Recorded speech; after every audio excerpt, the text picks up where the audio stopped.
Hello, everyone. My name is Alma, and I am part of Team Dinobots, and I'm going to talk to you about our concept, Stitch. So we are a team of 5. This is Rajuta, Carolyn, Joe, and Aniket. We all come from very diverse backgrounds, and we came together on this project that is sponsored by Intel to look at how we can integrate the publishing industry with 3D gestures and depth sensing technology that Intel is providing. And so we looked into our research, we came up with 2 key findings.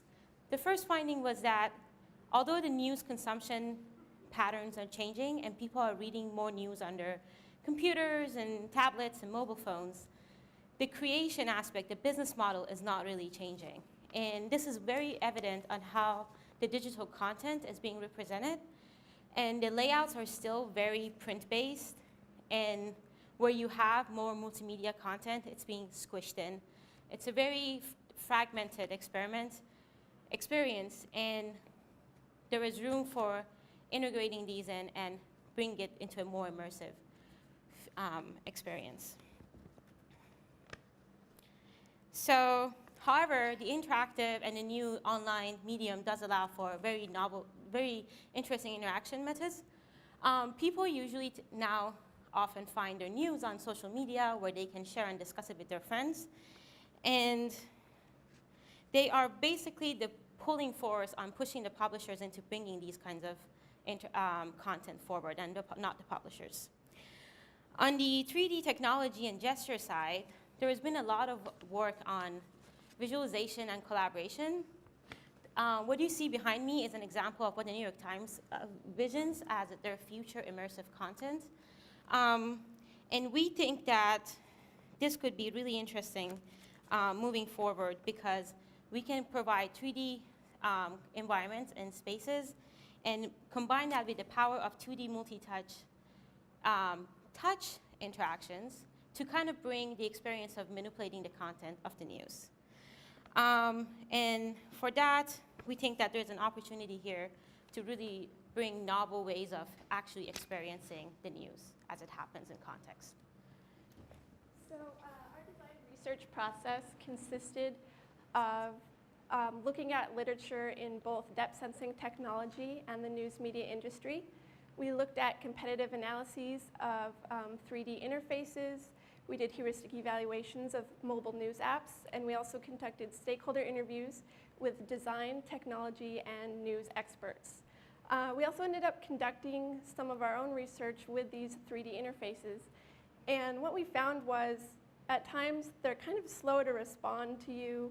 They sometimes, you couldn't really tell how your gestures were being interpreted or exactly what kind of effect they had on the environment. So that led us to conclude that at this time, these depth sensing technologies may be better for image capture rather than input right now. And if you saw Johnny Lee's talk earlier, you might kind of see how that could be true. So, however, that also didn't sway us from thinking about how we could integrate the creation of news with the consumption of news in a way that would create a more immersive and collaborative experience. So that led us to our design question, which is, how can we leverage emerging technologies to create an immersive, collaborative news experience? And so how did we go about answering this question? Well, we will show you our design concept, Stitch.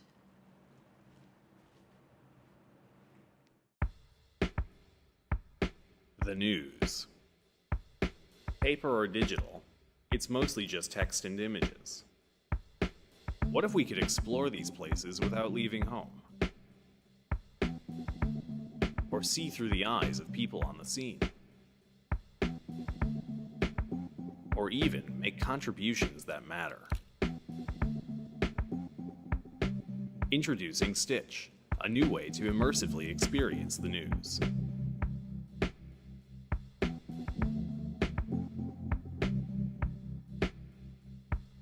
Explore 3D reconstructions of real-world spaces.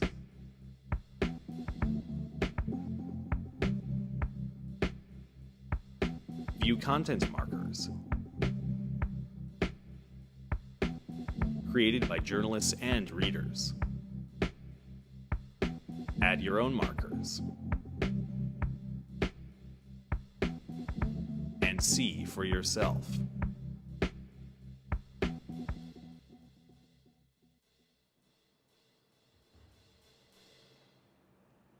All right, so to kind of sum up what you saw in that video, we imagine Stitch as a concept that allows for immersive collaboration in the creation and exploration of the news, which is grounded in place, as you can see from that 3D environment.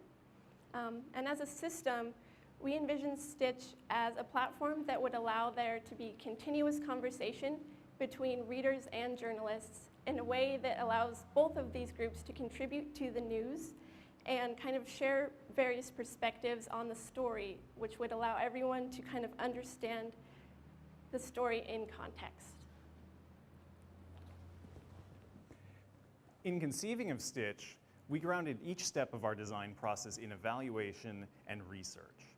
So we focused on 4 pieces during our evaluation, which was navigation, filtering of content to understand what people felt was valuable when exploring the space, adding their own content as well, and finally providing a clear visual display. First feature that we want to highlight and talk about a bit is navigation. So this is the primary way that people are interacting with this experience. So we wanted this to be as seamless and approachable as possible.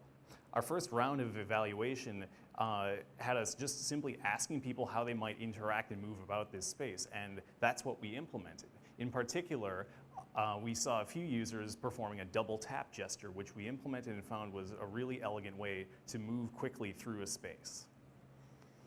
We also took a look at content markers, and in particular, distinguishing different types of content. So we've used icons to indicate content types, as well as different color schemes to indicate who has placed that content in the space, whether it's a journalist or a reader. In addition, we asked our users what types of content they might like to see, and they felt that the journalist's content would be the most valuable place for them to start. So we've implemented a filter slider that allows people to start off looking at journalist-curated content and slide down the range to look at NYT editor picks, for example, as well as comments and markers that other readers found useful. Stitch's interface supports a few other features, such as looking at the article while exploring the space, reviewing markers that you've already seen or markers that you've marked as a favorite, as well as the ability to view and share collections of markers in order, which we call walkthroughs. Walkthroughs is this potential idea we have to share multiple perspectives in more of a storytelling fashion in these environments, and allows you to do more than just look at discrete items in this space and actually tell a full story with position, speech, and imagery. Adding markers is something that we also wanted to make effortless in an effort to encourage contributions to these spaces. So anywhere in the virtual environments you're exploring, you can simply tap and hold to add your own content, whether that's a comment, photo, or video. So this has been Stitch. We have taken a lot of inspiration from some of the capture hardware that's out here, some of the inspiration that we feel is where the news media needs to go to all help us live more informed lives as citizens, and we hope we can answer some of your questions. So thanks for your time.